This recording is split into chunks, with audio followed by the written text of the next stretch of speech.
Hey folks, my name is Pravus and welcome to a delightful CRPG called Rogue Trader, set in the grimdark universe of Warhammer 40k. This game released toward the tail end of 2023, and I never covered it on the channel, which I do regret because I think this game is excellent. But the reason we're coming back to it today is because the second DLC for the game just released. It is called Lex Imperialis, and it introduces several new features, including a new storyline, new companions, the Adeptus Arbites, and more. We'll be taking a look at a lot of that today, thanks to our friends over at Owlcat Games, who are the sponsors for today's video and got me early access to this DLC, so thank you to them for that. It's very much appreciated. If you guys want to learn more about Rogue Trader or the DLCs, you can find a link in the description down below, and I would encourage you to click on that. Now, as we get started, it does occur to me that because I have not played this on the channel before, there's probably a lot of you who are not familiar with what's going on and will feel very lost as you watch this video.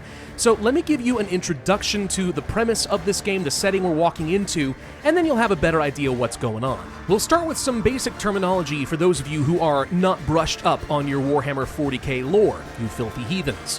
What is a rogue trader?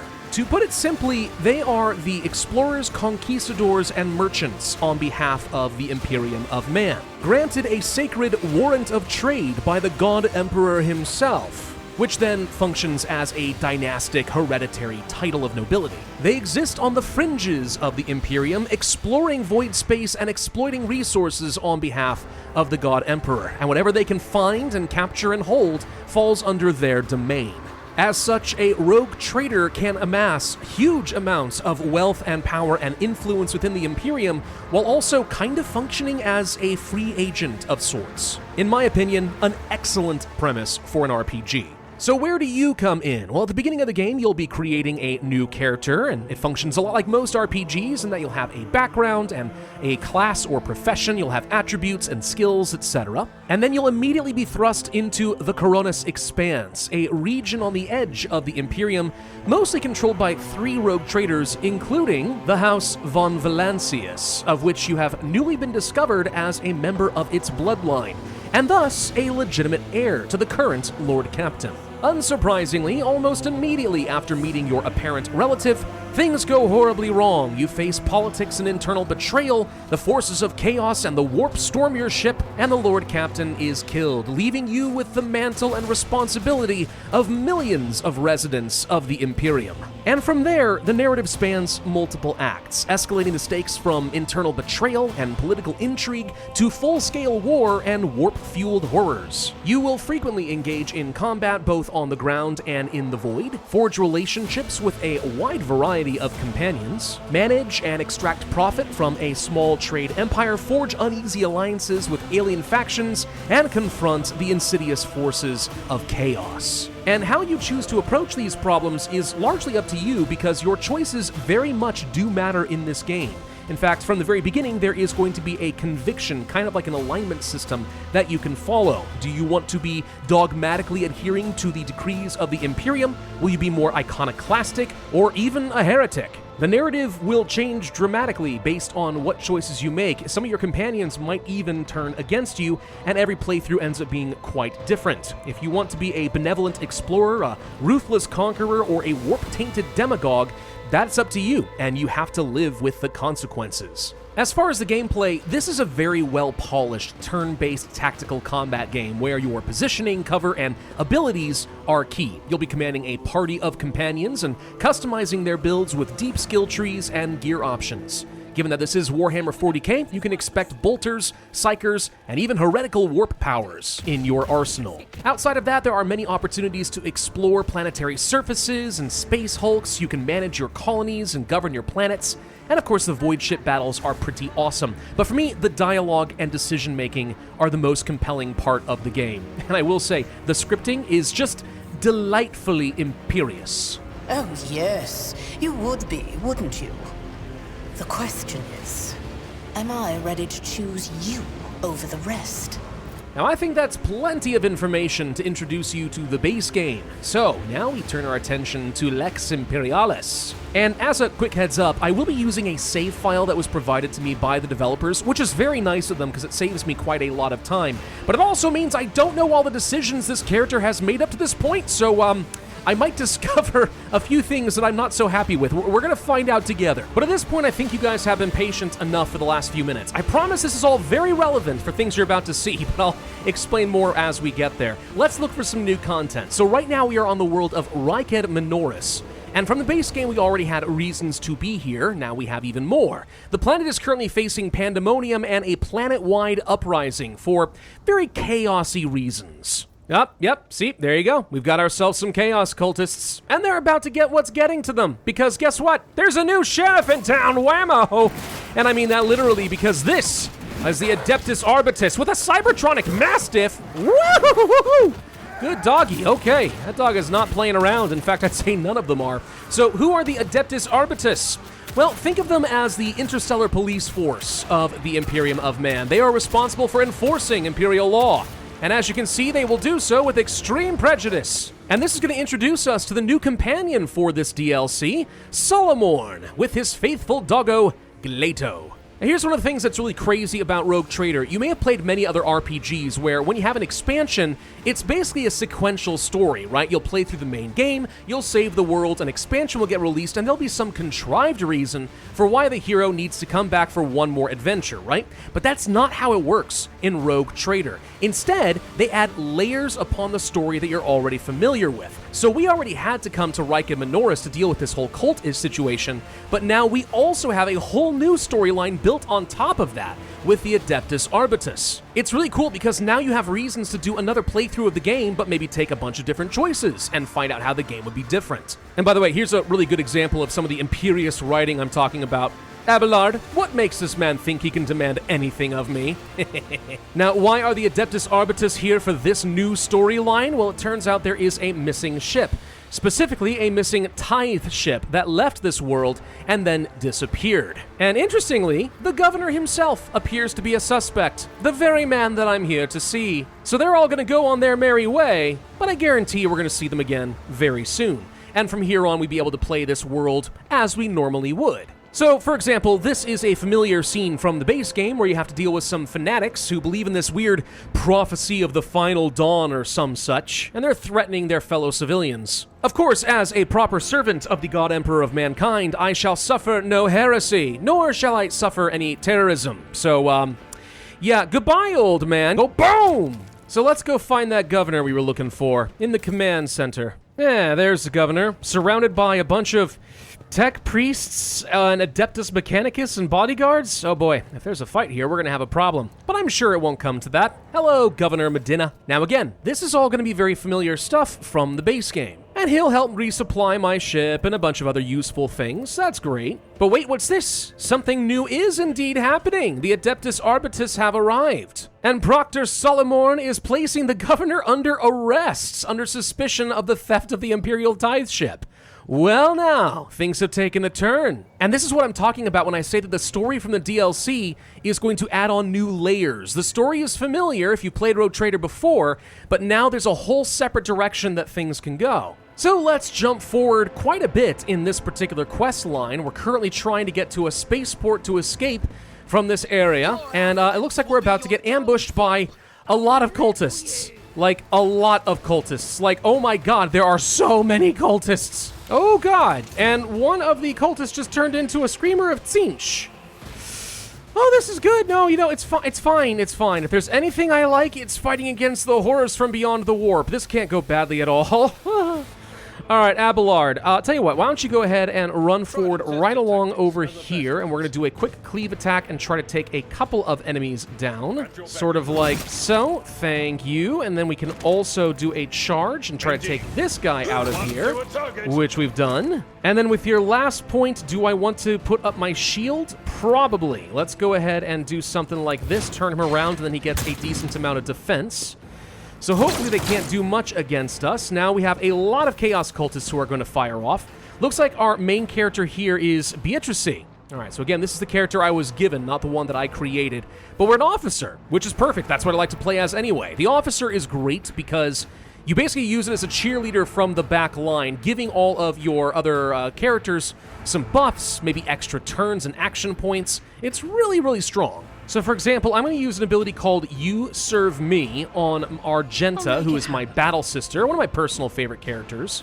And then I'm going to buff her further with the voice of command. So she's going to gain a whole bunch of extra stats right before her turn, which is going to be great. I will also tell her to take aim, so the enemy has no such thing as cover, which is going to be very potent. And then we can just back off to the safety of cover, because that's all I needed to do with her. So Argenta, your turn. You're about to have some serious fun. I am going to intentionally step forward out of cover just a bit. It's not quite going to work the way I was hoping to. I was hoping to get a cone attack that would hit 4 enemies. I mean, we could do this, I suppose. This might actually be pretty effective, but I want to take advantage of the fact that these guys have no cover for the moment. So tell you what, we'll use rapid fire on ourselves, and then try to hit a whole bunch of enemies like this. Go boom. There we go. No cover for any of you, fools. Woo! Okay, that worked pretty well. And now we actually can move back into cover over here, and I'm going to revel in the slaughter because I've killed 3 enemies. So now she's going to be a lot stronger. This is a good example of how a lot of your abilities can be synergistic to each other. It's very good. Ooh, but I do not like this rebel agitator. Whoa! Maybe I do like him. He just buffed everybody else on the map, and then he just shot some of his own guys in the back. Not very smart, is he? So now I've got Heinrichs, who's kind of like a melee psyker soldier. He's really good. Before he moves, I'm going to use something called the Word of the Emperor, so all of our allies get some extra resolve. Then I'll run forward and try to engage this bruiser up over here. Do I buff myself with Iron Arm? Yeah, I think the extra strength and toughness would probably be wise. I could do a really strong psychic attack here, or I could just do a regular attack and save an action point. Might be a good idea, because if I want to use Shield of the Emperor, since I have Word of the Emperor already active, increase my deflection and my armor. It's pretty good, to be honest. Yeah, I think I'll just do one quick attack on this guy. Should be worth a decent amount, and then we'll go ahead and give ourselves a bit more shielding, which means we're really strong now. Okay. And then my Psyker, for her part, how could she turn the tide? She can use Forewarning on Heinrichs, making him even more tanky with some extra dodge and parry chance. Blind one of these bruisers so that they can't hit him. Buff, let's say, my officer so that she's more effective with some of her abilities. And then start analyzing enemies to find some exploitation, effectively like some combo points that we can put on these enemies. And that's all she'll do. The Psyker's mostly going to be kind of a debuffer, occasional range damage unit for me. Whoa, hold on, and something else just happened. Wait a minute, this is new. The Adeptus Arbites just arrived, and they're going to flank the enemy. So here comes Salamorn, sending off Gleito, who immediately got parried, which is, not so great, but it looks like he's going to tell the dog to do another attack. All right, 2 attacks in a turn, not bad. A third? Look at this dog go. Oh, he's getting parried a lot. Okay, the dog might be a little overrated, but he's still cute, you gotta admit. Woo! Well, that's gonna get the Screamer's attention, if nothing else. I like it. Thank you for the assist. This is great. It's actually drawing, like, all of their fire, so now I can act unimpeded. I love it. Yeah, I think they're actually about to kill the Screamer. It's got 2 HP left. There it goes. Ho-ho! Wait, you get to go again? Go forth, doggo! This guy's got really high initiative or something. All right. A second attack? Nope, now you do a shotgun attack. Okay, I thought maybe you were going to send the dog again. You are going to send the dog again. Go get him, Gleito. Good boy. Oh, he's a good evil mastiff. Oh, he's a good boy. Look at you go a 3rd time. Look at you go. Yeah, this is a new feature in this DLC. Familiars, and Gleito is one of them, and we love him. He's such a good doggo. Okay, is it finally my turn again? Jeez, I was wondering if it was ever going to happen. Okay, and on top of spending all of our movement points, action points, and so on, another cool thing that you can do with your characters is eventually build up some momentum, so you can use some of your heroic abilities. So for example, my officer could use Finest Hour, which just gives a full extra turn to someone else, which is really nice in a pinch. So, like, let's just do it. Abelard, I want you to have a whole extra turn. And he's like, oh, that sounds great. Let's just go ahead and hit this guy with a quick piercing strike, and then we'll hit him again, and then we'll hit him again, and boom, just like that, the big guy's down. And with so few remaining enemies, I kind of expect that the Adeptus Arbitus will be able to clean these up with no problem from here on out. Go get 'em, boys. Woof. Or if nothing else, I suppose the dog is going to be able to clean things up. Yep, here comes the doggo. Chomp. Yep. 3 moves on a dog. Seems completely fair. And that should clean up all remaining forces. Thank you, Solomon. Now, question, where is the governor? Is he not supposed to be with you? I skipped forward a little bit. There are reasons why he's not. Basically, the governor has gotten separated away from the proctor. That's going to be important in just a minute, I can promise you that. Of course, first, we have to deal with the most important thing in any RPG.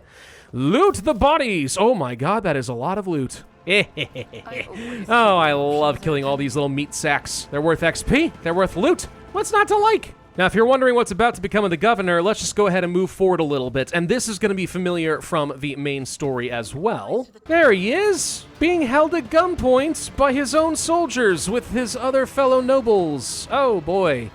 Yeah, panic is a terrible, terrible thing, it turns out. I won't tell you why they're panicking, just understand it's really, really bad, and you would panic too. Sergeant Malgar has some opinions about this. He just smacked the governor with his stun baton, and then the governor opens his mouth to respond, and his head explodes.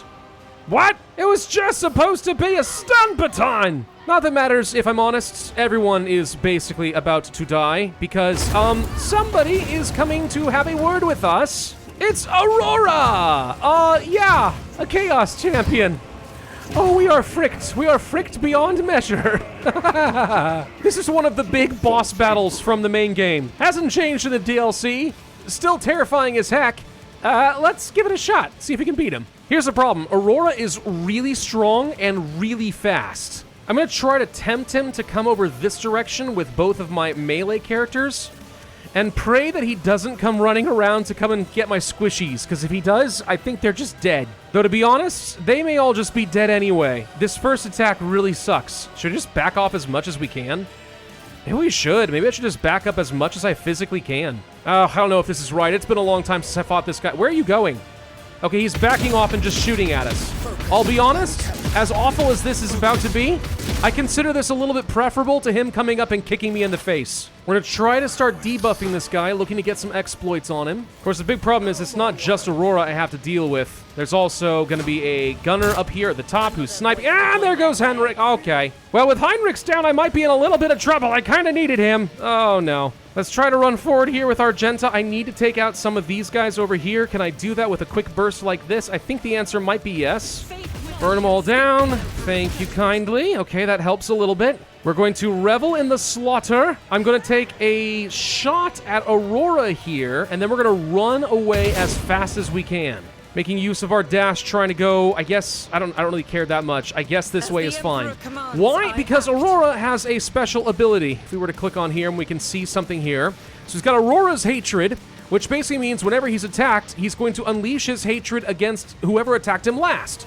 So he's going to start chasing down Argenta unless someone else takes a shot at him. So if I have some long-range units, maybe I can try to kite him around a little bit.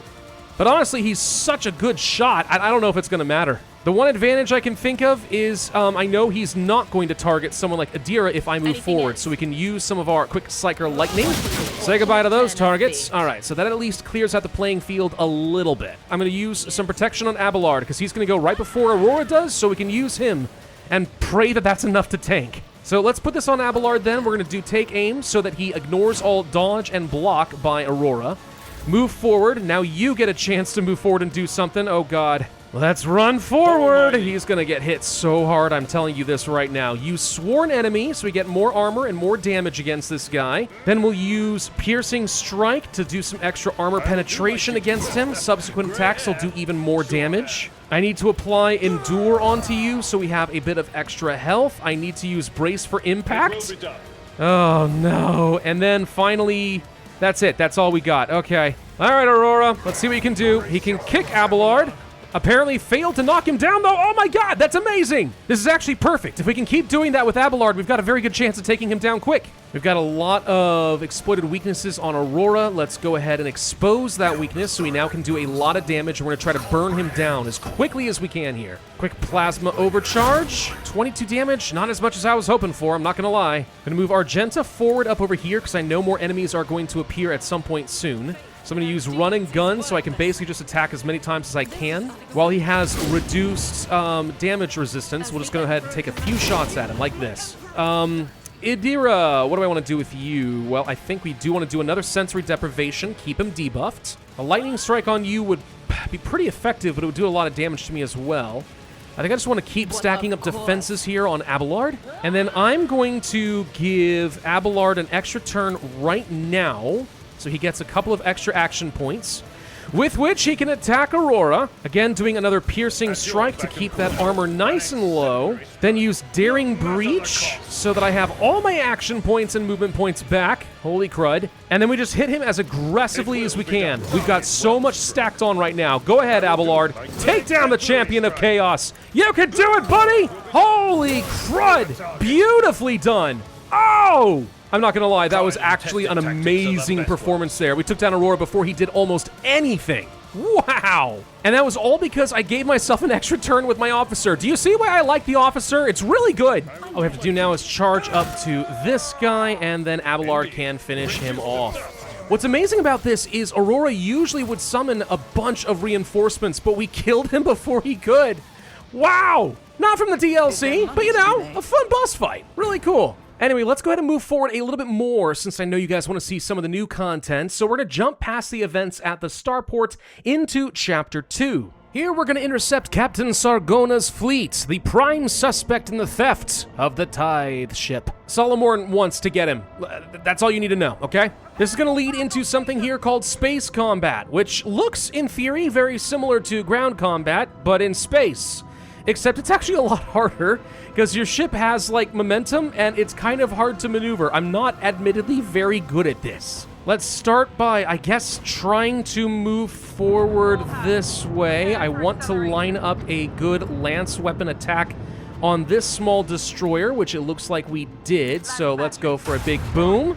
Okay, that's something. And the enemy fleet is now going to start moving into position, which is fine in the sense that they're getting in range of some of my cannons. So I'm okay with that to an extent, but maneuvering in space is kind of the trick here, and it's a little harder than you think. However, if the Heartless is going to literally line itself up, I don't know, I'm going to take some damage, but maybe I can really hit it hard too. I could ram the enemy. I don't know if that's smart or not. That might be really stupid. We can try to destroy some of these Fury Interceptors with some of our cannons, like so. This guy lined up perfectly, so let's go ahead and shoot you as well. That'll take down one destroyer at least. If I shoot past the Heartless, it's going to be kind of hard for them to maneuver around as well. So I'm going to do this. We're going to thread the needle here and just try to go past them, and then hopefully next turn it's hard for them to hit me. And I'll use some of my special abilities to make sure that I can quickly flip around and try to take him down. I don't know if this is going to work or not. I'm really not that good at space combat. I'm really not. So let's try using a swing run. We are going to fly in a straight line and then make a full U-turn. Just like so. Okay, and then we can move a little bit further forward and try to use our cannon to take out this destroyer. Yeah, the Heartless is having a hard time getting around. It's not nearly as maneuverable as I apparently am. That's good. We'll glide forward a bit here, so we're accelerating pretty hard. Then we can take a few more shots at this destroyer while its shields are down on this side. That's enough to take you out. Plus, I think that maybe, no, it looks like it's going to just barely hit the shields here. I was hoping maybe our dorsal attack could also take this out. Maybe if I move just a little bit this way.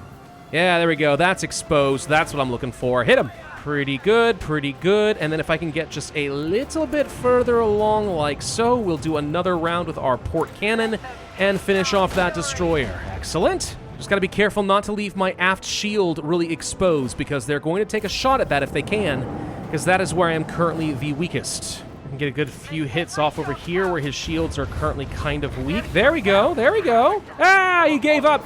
Nice, thank you, loser. Prepare to be boarded, fool. And you better believe I have every intention of taking this ship for myself.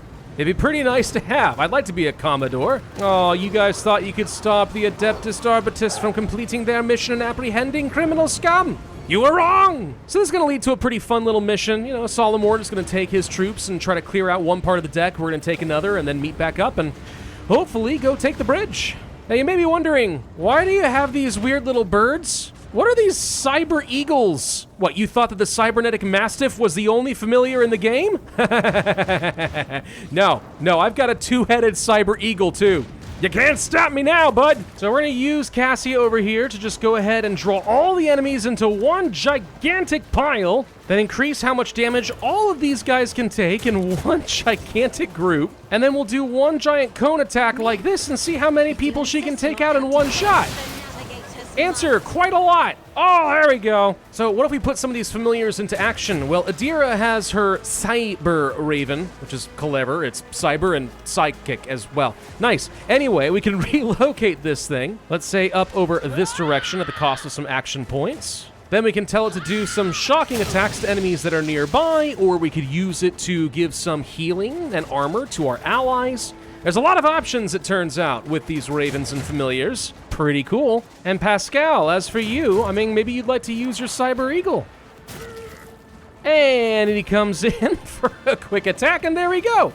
Yeah, birdie! Oh yeah, my birds are making quick work out of all these guys. Oh, look at all these guys that come up the elevator and then just like, you know what? Who expected a Cyber Raven and a Cyber Eagle to take him down? No one expected it, and yet here it is. Now, admittedly, this has turned into a really long and unpleasant fight over this particular hallway. They've sent up, what, 3 elevators full of enemies on top of this bunch that were already over here, plus a whole bunch more across this bridge. Yeah, this is a long, prolonged fight. They're really not playing around here. But in the end, after like a good, 20, 30 minutes or so of fighting, we do win that one, and in no small part because it turns out familiars are awesome. All of this is ultimately going to lead to some great confrontation against the captain who has stolen the tithe ship, and, we'll get his justice. Temporarily, though, I get to control some of the Adeptus Arbites myself. Go, doggy! Climb the fuel pipe!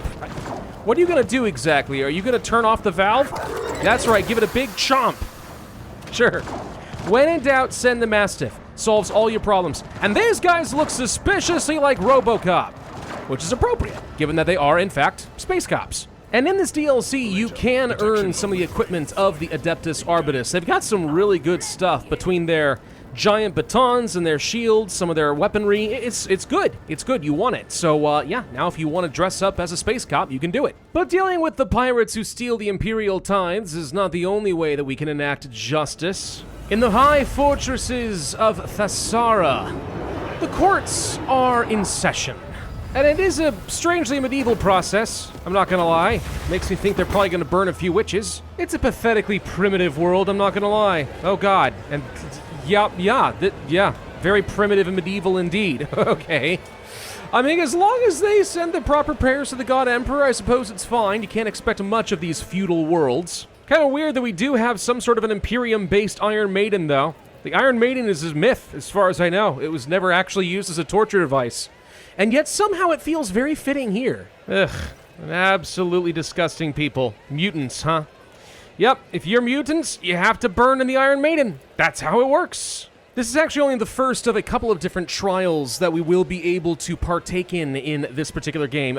Seriously, there's a very strong Law and Order theme with this particular DLC. Only appropriate, though, given that the Lex Imperialis is, in fact, the Codex of Laws of the Imperium. And unsurprisingly, things are going to take some very bizarre turns. But I'm not going to spoil that for you. Actually, from here on out, if I were to show you just about anything else, there would be some, pretty substantial spoilers for the storyline. So alas, I'm gonna have to start here, but from what I understand, the new DLC has about 15 hours or so worth of storyline, not to mention the other changes, like having new companions, familiars, and so on, will have an impact on the main game as well. Honestly, I'm a big fan of how they're approaching the DLCs. I like that the stories are going to be layered on, so it's kind of the same experience you've had before, but just deeper and broader, with more and more to see, more and more to do, and encouraging replayability of the main story without feeling like, some weird disjointed excuse to continue the game. It's a really good way of approaching things. I am going to end things here, though. I want to say a very big thank you once again to Owlcat Games for getting me early access to the DLC. I think this is tremendously promising. If you guys do want to learn more, of course you can find a link in the description down below. Otherwise, I would humbly ask that you hit that like button if you enjoyed this video and found it informative in some way. Leave a comment with things you're most excited about in Rogue Trader, subscribe to that notify bell, and I will see you guys next time.